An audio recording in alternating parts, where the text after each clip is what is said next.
Greetings from Snake Mountain Boat Works on Friday, January 20, 2023.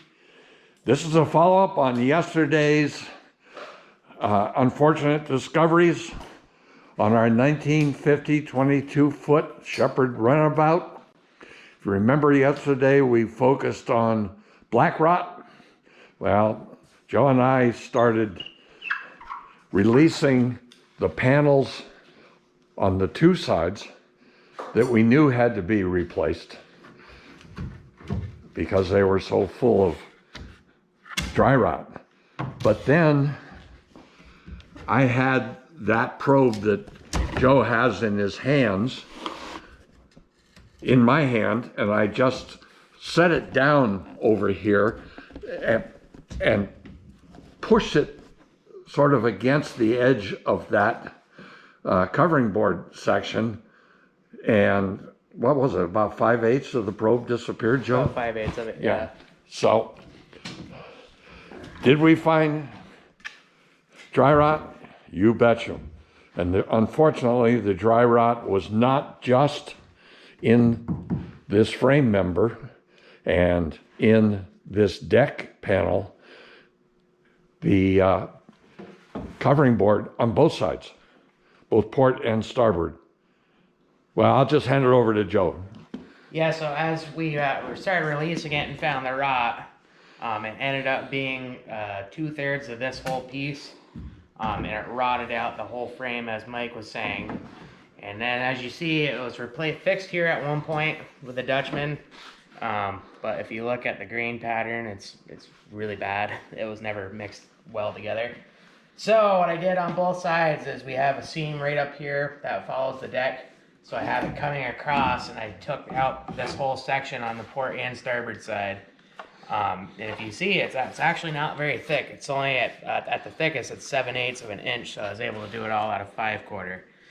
And put it in a square stock and sand until you can't sand anymore, and then it will be all sanded in completely. And I had fix the framing here with just some blocks of wood temporarily for now, so I can put screws in it. So you're going to actually put Dutchman in here? Yeah, I'll be putting Dutchmans in them. But for now, I'm putting those in it just so I can secure this piece down while I'm working on it. But I got the starboard side, or port side rather. I just put that one in. This one has all been sanded in. It's still got a little bit more to go, and I got a few more screws to put into it, but as the 5200 is curing, I wanted it to not be pressured down so much until I start tweaking it. But as you see, I was able to match this whole piece all the way down, and the only bad thing about this piece is it's super thick right here, but at the end here, it's only 3/8 of an inch. So you're taking, 3/4 of an inch off with a sander, and it takes a long time, but you can't beat how it turns out with a sander. And this grain is a continuation of the grain forward of it, so. Correct. And on the other side, that brought us to a little bit more of a hard time, because the way that the covering board on this one is it starts with a giant bullseye up here. And if you look down, it keeps continuing. So I had to find a chunk of covering board where I could have it spliced in where the grain is open. So as this is coming down, it will feed into this and it will mimic the same thing. And this one you've just started? Yeah, I just barely started sanding it in. So we still got quite a while on this one. And then we've decided, no matter how ugly I think this is, with a little bit of careful work with the router, and what we'll do is set the hatch cover here so that the seam lines, which already line up with the bridge right where I'm pointing at just the forward end of the engine hatch opening, and they line up with these. Of course, there are no seams cut here, and we'll be able, with a straight edge, to scribe what we need back here so that we can put the proper seaming in. And if you look at the last video, yesterday's video, January 19, and if you'll just be patient and click on show more. You will find this.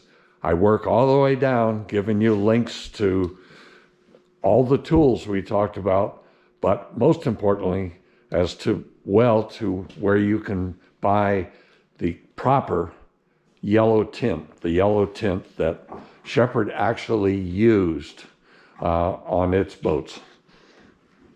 So Joe's going to keep working on what I guess we can call the ass end of the Shepherd, and she's going to be magnificent afterwards.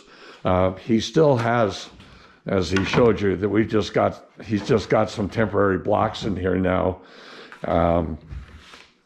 My guess is the best way to do this is simply replace the longitudinal framing. Correct. We'll do it with mahogany as it was done originally. Match these shapes exactly, and that way we can get a watertight, mold-proof, dry rot-proof seam between the covering board and the deck planks, and also between the framing and the covering board, with all of which we will secure with mahogany 3M 5200.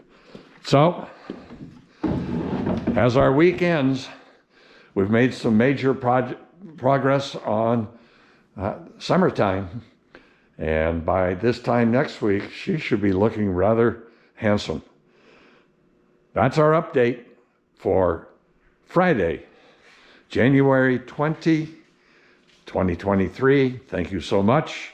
Bye-bye for now from Snake Mountain Boatworks.